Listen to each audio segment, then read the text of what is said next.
Hey, good morning, good afternoon, everybody. It's Trendy John from Simpler Trading. Let's go ahead and get started with this broad market analysis. We'll be covering tonight futures opening up on the 18th, covering you all the way into Friday. The first thing we're going to get started with here is going to be this week's major U.S. economic reports and Fed speakers.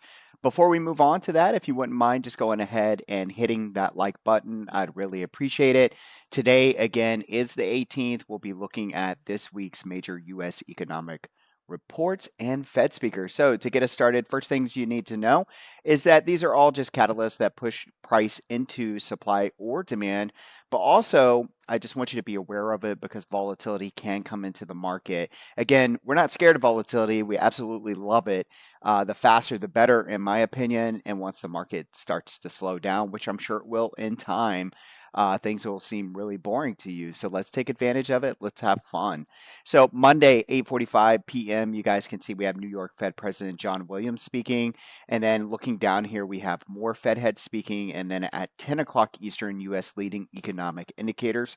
Tuesday, May the 20th, we have Richmond Fed President Tom Barkin. And then Boston Fed President Susan Collins participates in Fed Listens event. And then we have on 1 o'clock, St. Louis Fed President, and then 5 o'clock, Federal Reserve Governor. So basically, a lot of Fed heads speaking.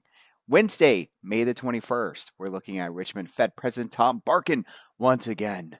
And then on Thursday, we have initial jobless claims. Now we're getting into a little bit more of economic, data. And then we have PMI, and then 10 o'clock, existing home sales, 2 o'clock, New York Fed President speaking.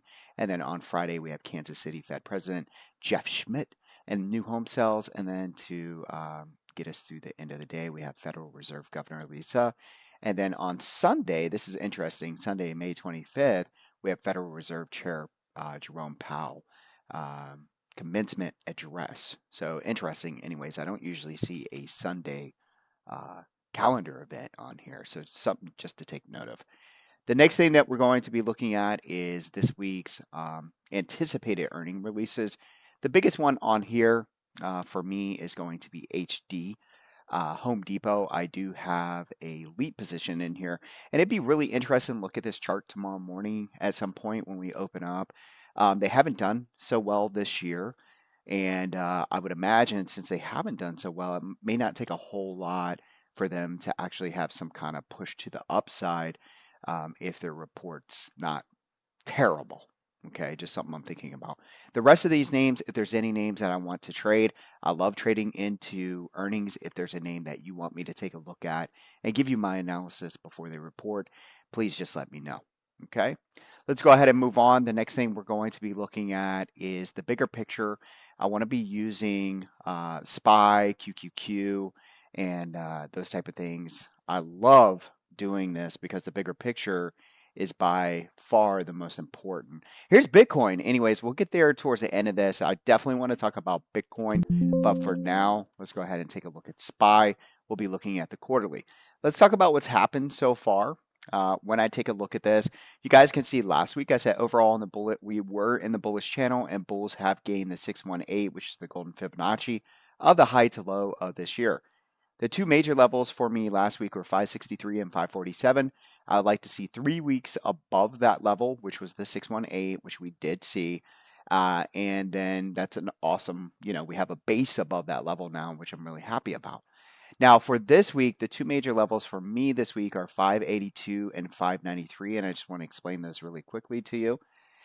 So the 583 comes in at our secondary fib, where we place our coefficient, and that level is 582. And then we have this blue line here, which is the upper trendy yearly edge, and this is where we stalled. This is also where we started our puts last week, right here, and looking for potentially a move to the downside. And I think something came out over, Friday, maybe like a Moody's downgrade or something like that. So I'm not sure where we're going to open up. But as of on Friday, we were at 588 after hours, and the market had actually closed at 594. So it did look like we were potentially going to get a gap down. We'll see how things open up this afternoon.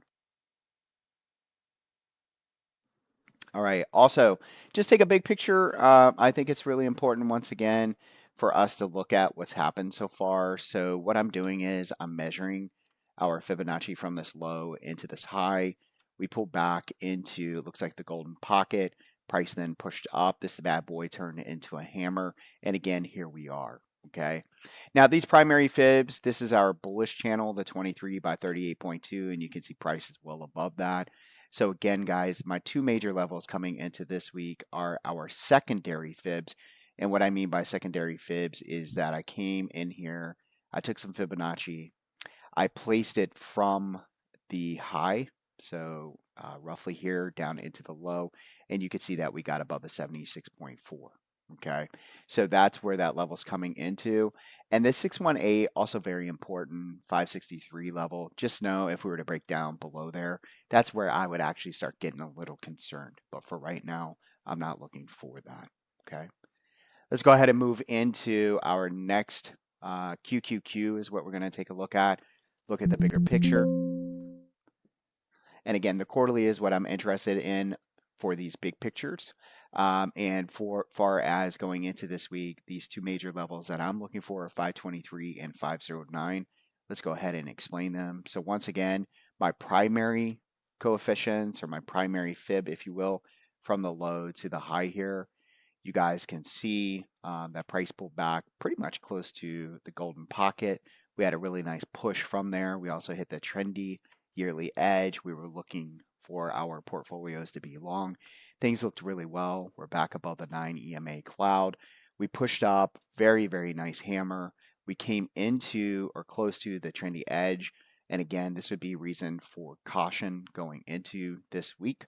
And because of that, then I'm using my secondary and finding some support here between 509 and 488. Again, these guys closed at 521 on Friday, but there was, again, some information that came down, and you can see that they had gapped down. Now, as far as where we open up for this week, I'm not sure on tonight, but we'll know here shortly. But if we were to pull back again, I'm looking for buyers to show up between 509 and 488. I'd like to say that this would be a great buying opportunity, but I also want to take into consideration that we pushed up very, very hard for the last several weeks. It's been amazing. And I'm not in a rush, if you will. I've done very well. I'm sure many of you have done very well. I just think that it's a time to be if this, then that. If price comes in to support, we'll look for a buying opportunity, but I'm not sure it's going to be just as strong as the market has been over the weeks. It could be just an opportunity for the market to digest. But again, we're always open minded, always super flexible. We'll take it day by day. Okay. All right, so the next we're going to look at is going to be the DXY or the dollar. Not much changed, okay? So when we come in here and put the DXY in, I was using, just make sure this IFU right here, I believe. Yep, right there. Let's take this into a weekly. Right there. You can see not much change. We came into a little bit of demand. We got the pop, and over the last several weeks, we pushed to the upside. We did get a turn signal, so perhaps the dollar could continue to push to the upside. I'm not really concerned about it though, unless it gets over 102.5. If we do that, maybe the market still has a hard time getting back to the upside. And like I said, the market could be digesting far as right now, I believe, looking at the technical analysis, we don't have any reason to think we'll get over the 50. And I don't have any reason to think that we're going to push underneath this green zone this week. So I believe that the playing field is going to happen between this 50 and then potentially, could come back into this level right here, which happens to be just a little bit below 100. Okay. And again, that is the dollar. If we break below these lows, I am expecting the dollar to come back into this 96 by 94 target. Okay. Next thing I want to be looking at is the 10-year Treasury. And we'll pull up, let me go ahead and pull up right here. We're going to pull up TradingView, TNX. We're going to use a weekly. You guys can see that we just basically been I guess consolidating, but also just range bound for a very long time between the inside and down and inside and up formations.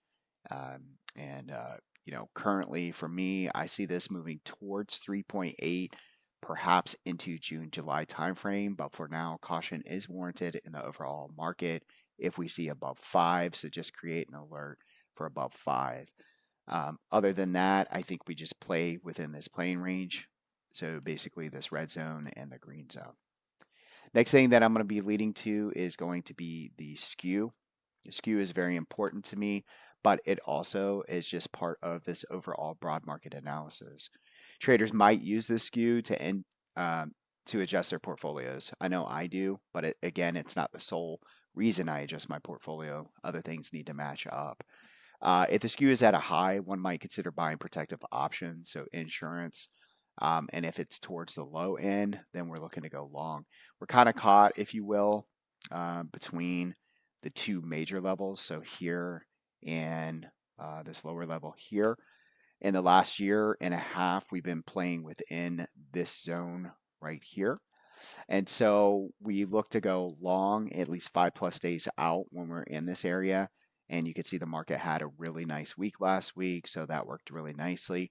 But again, towards the end of the day, things sold off. And so this doesn't mean a whole lot to me.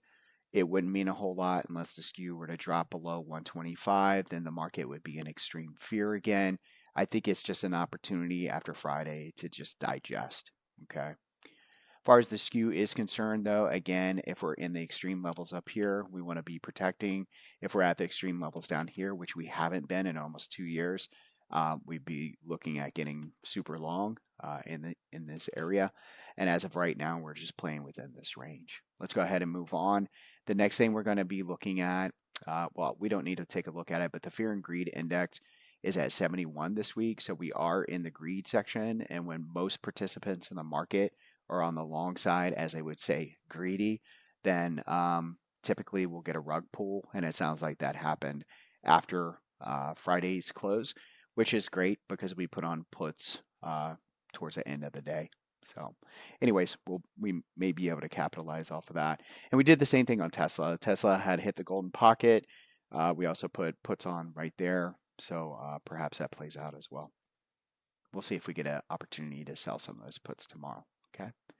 Let's get into futures, ES futures. So I love the futures. Again, as I always say, they help me to see into the future and get my portfolio ready. So on the ES futures, we'll start from the top down. On the weekly, you guys can see we came into the lower yearly edge, which was there before price got there. We took advantage of that. We actually, I think we tier two'd into our longer term trades. And as the market continued to push up, things got better and we were able to make profits. As we get closer into this upper yearly edge, you guys can see right here, we wanted to look at getting cautious. Now, on the SPY, we actually touched the yearly edge. On the ES futures, we did not, but regardless, we still started our SPY puts. So again, this is typically where this is a great time to teach this. This is where a lot of fear comes in, but this is also where we look at getting long. And up here is where a lot of euphoria comes in. A lot of people who sat on their hands, who just need a lot of things to line up, typically wait too long, and then they finally start pouring in money, and it happens right before the market decides to kind of take a pullback. That's pretty normal stuff. But like I said, guys, it just could be a little bit of digestion before we move up into the year highs towards 61, 66 in this area. Okay, so digestion, it's all good. This is my support levels, 59.15 by 58.74. And again, I'm not concerned unless we break below 58.10. And then I think we get a little bit more of a pullback to fill some of these gaps that we have down below around 57 and some change. Okay. Let's go ahead and move on. That's a weekly look. Let's go into the daily. This is where I have my triggers. So the triggers, again, once price gets there, we then look at a smaller time frame to kind of understand if I want to get long or short. But your resistance is coming in at 59.5. Targets above 59.5 or 72. We already hit that one. And then my short trigger right here is around 6,000. Again, I'd assess if we do end up getting there. And then far as the trigger longs, I got them quite some distance down below, but just know we could bounce before that. I'll be in here daily with you guys to assess whether or not we're going to try to buy the bounce or not. Or sorry, buy the lower levels. Um, my trigger longs come in at 58.68, 58.34, and again, this is just basically a ballpark in this area where I'd expect buyers to show up. Okay, we do have the 9 EMA quite some distance down below. Just take note of it. A lot of times when we get too far ahead of it, we like to revert back to that 9 EMA. So keep your eyes on that as far as the daily is concerned. Let's move over where this is the 4 hour, again, top down approach. We have some support coming in, 58.87. This is all based off 4 hour, and then 58.39. I really like this area here. If you pay close attention, we can see that we had a really big spike out of here, which tells me that we have demand in that area.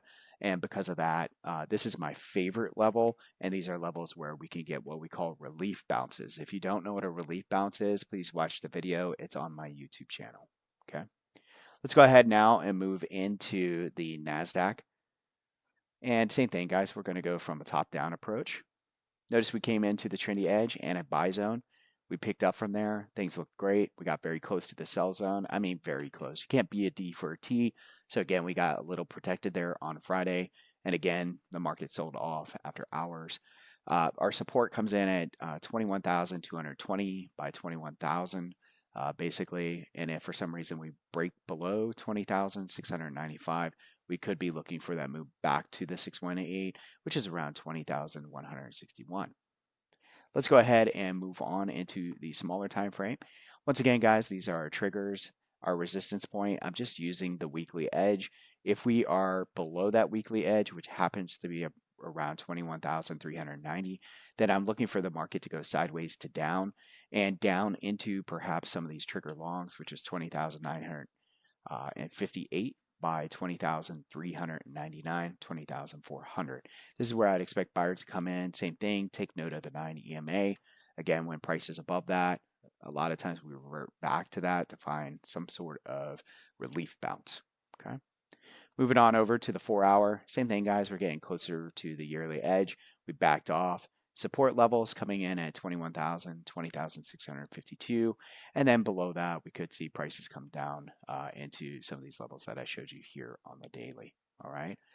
Next, we're going to be taking a look at Bitcoin. All right. And again, guys, I am a long-term holder of Bitcoin, but I also added in this year quite a few times. And so far, that's paid off very nicely. What I want to bring you back down into is the 2025 projection that I gave you back in December. Everything's worked out really well. I said right here, if price drops, I want to add more in the green zone. We did come back towards the green zone. I did add down here, and now we are going inside and up. This is a great look, but just understand that the quarterly still has quite some time before it closes. That means this candle can change. It can look beautiful now and look like complete trash before the end of the quarter. Just kind of like the market. The market looked like really nasty. But we kept saying, hey, the quarterly candle's not over. We're coming into demand. And then before you know it, everything looks like a big hammer. This is a beautiful picture. This is inside and up. Everything looks great. And prices could lead to the upside here towards 100,014. And then my 2025 projection puts us between 138 and 167.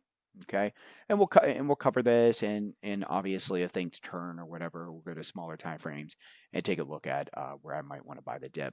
But for now, we came to the lows where I bought dips, so I'm really from a uh, long-term standpoint, I really don't want to do anything unless we break down below 76, and I don't really want to trim or sell anything until we get towards 138. That's all I have for this week, but I want to end this right now with my overall sentiment. I'm super bullish, but I'm also bearish short term. And the reason why is because we came up into those upper yearly edges. I'm not in a rush to buy the dip. I think I've done, and I hope that you guys have done really well. And because of that, again, I'm just not in a rush. I don't need to be right. I'm not trying to pick a top or a bottom. I'm just trying to trade the day to day, week to week, and that's why we do this broad market analysis. Again, please hit that like button, and I'll see you tomorrow morning, 30 minutes before the bell rings. Have a great weekend.